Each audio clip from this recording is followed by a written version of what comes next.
আসসালামু আলাইকুম প্রিয় শিক্ষার্থীবৃন্দু। কেমন আছেন সবাই? আশা করি আল্লাহর রহমতে সবাই ভালো আছেন। অনেকেই গণিতের সাজেশন চেয়েছেন। তো আপনাদের জন্য গণিতের একটা সাজেশন নিয়ে আসলাম। আমি যতটুক আমার কাছে ইম্পোর্টেন্ট মনে হয়েছে আমি অতটুক দিয়ে আপনাদেরকে এই গণিতের সাজেশনটা তৈরি করে দিয়েছি। ইনশাআল্লাহ চেষ্টা করেন, ইনশাআল্লাহ এখান থেকে ভালো পরিমাণে একটা কমন পাবেন। আমি আশা করি এখান থেকে আপনারা 100 এ 100 কমন পাওয়ার সম্ভাবনাও আছে। তো বন্ধুরা, আমাদের যে সাজেশনগুলো দিয়েছি আপনারা ভালো করে বুঝে নিবেন। আমাদের যে সাজেশনগুলো দিয়েছি আমরা অধ্যায়ভিত্তিক আপনাদেরকে কিছু ইম্পোর্টেন্ট বোর্ড দিয়েছি। আমি যাচাই বাছাই করে ৪-৫ টা করে বোর্ড দিয়েছি।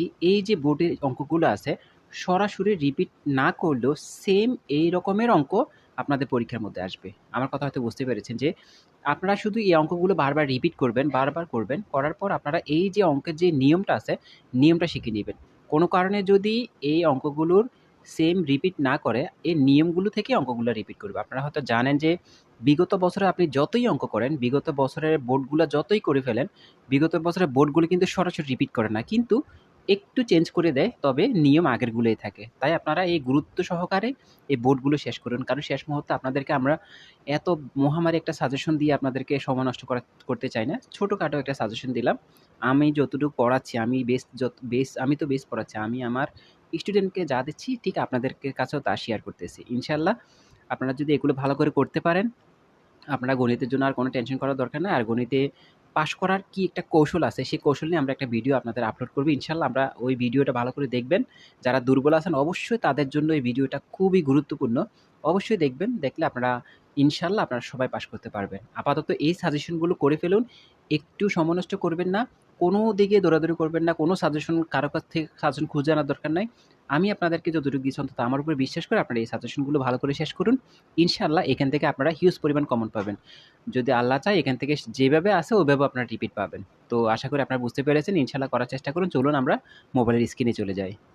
দেখেন বন্ধুরা, ১ম এ আপনাদেরকে দিয়েছি পরিসংখ্যান। পরিসংখ্যান আপনারা কেউ মিস দিবেন না। যদি কেউ পরিসংখ্যান মিস দেন তাহলে পরীক্ষায় ফেল করবেন। পরিসংখ্যান থেকে আপনারা ২ টা সৃজনশীল দিবেন। আমি বারবার বলতেছি পরিসংখ্যান থেকে ২ টা সৃজনশীল সবাই দেওয়ার চেষ্টা করবেন। একেবারে সবাই দিবেন। যারা দুর্বল তারাও দিবেন। তো এখানে ৫ টা বোর্ড দিয়েছি দেখেন। এখানে ঢাকা বোর্ড ২০২৫ আছে, চট্টগ্রাম বোর্ড ২০২৪, ঢাকা বোর্ড ২০২৪, সকল বোর্ড আছে ২০১৮, মাদ্রাসা বোর্ডের ২ টা প্রশ্ন দেওয়া আছে এখানে ২০২২ এবং ২০২৪। এই প্রশ্নগুলো করেন ইনশাআল্লাহ পরিসংখ্যানে আপনারা কমন পাবেন এখান থেকে। তারপর ৩ নাম্বার যে সৃজনশীলটি দিবেন সেটি হচ্ছে সেট ও ফাংশন থেকে। সবাই চেষ্টা করবেন এইখান থেকে একটা সৃজনশীল সবাই দেওয়ার জন্য। Jessore board ২০২৫, Chittagong board ২০২৫, Sylhet board ২০২৫, Dinajpur board ২০২৫। Dhaka board এবং মাদ্রাসা বোর্ড ২০২৫ এর যে সৃজনশীলগুলো আছে আপনারা ওইগুলো করবেন ইনশাআল্লাহ এখান থেকে আপনারা কমন পাবেন। প্রিয় শিক্ষার্থীবৃন্দু, তারপর যে সৃজনশীলটা দিতে পারেন সেটি হচ্ছে অনুপাত ও সমানুপাত থেকে। এই চ্যাপ্টারের অঙ্কগুলো তুলনামূলক অনেকটাই সহজ।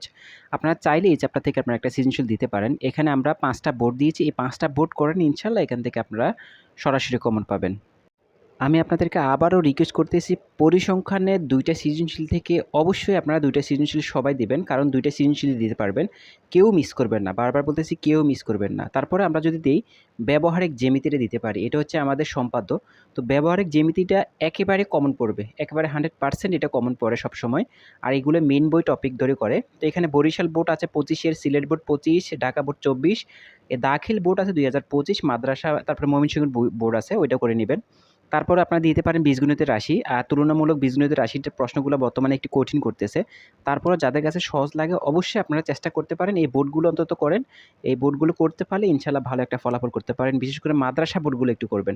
মাদ্রাসা বোর্ডের প্রশ্নগুলো বর্তমানে রিপিট করার সম্ভাবনা রয়েছে। আশা করি বুঝতে পেরেছেন। তারপরে লাস্ট যে অধ্যায় আসে সেটা হচ্ছে ত্রিকোণমিতি। তো ত্রিকোণমিতি থেকে আপনারা অনেকেই অ্যান্সার করতে পারেন। বিশেষ করে মাদ্রাসা বোর্ডগুলো ভালো করে করবেন বারবার বলতেছি। তো এখানে সবগুলোই দিয়ে দিয়েছি। আপনাদের যার যেটা মন চায় সে অধ্যায় থেকে আপনারা অঙ্ক দিবেন। মোট ৫ টা সৃজনশীল দিতে পারবেন। তবে অনুরোধ থাকবে ২ টা পরিসংখ্যান অবশ্যই দিবেন। বাকিগুলো আপনাদের ইচ্ছামতো দিতে পারবেন।